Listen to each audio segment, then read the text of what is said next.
Sérieusement, tu lis la Bible, toi?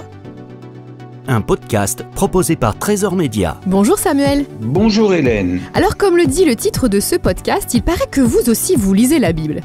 Mais expliquez-moi, qu'est-ce qui a poussé le médecin que vous êtes à la lire? Eh bien, d'abord parce que j'ai vu l'impact qu'avait la lecture de la Bible dans la vie quotidienne de mes parents. Comment dire? C'était en quelque sorte leur boussole qui leur permettait d'orienter les décisions qu'ils prenaient dans la bonne direction.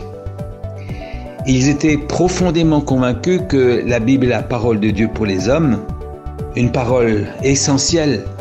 Alors ça m'a donné envie de la lire à mon tour, parce que je voulais donner à ma vie une bonne direction. J'ai entendu dire que la Bible ne se lit pas comme un livre classique. Vous qui la lisez depuis de nombreuses années, comment faites-vous pour la lire?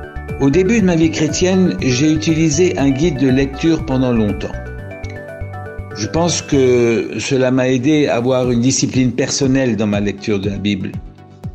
Et du coup, maintenant, je lis la Bible de manière suivie, une fois dans l'Ancien et une autre fois dans le Nouveau Testament. En fait, pour moi, ce n'est pas tellement le nombre de chapitres que je lis qui est la priorité, mais c'est la nécessité de prendre du temps pour la méditer. J'insiste là-dessus, j'ai besoin, moi, de la méditer et donc très souvent, je lis une deuxième fois, parfois même une troisième fois, le texte pour bien retenir ce que j'ai lu. Un grand merci Samuel. Retrouvez gratuitement tous nos podcasts sur trésorsonore.com.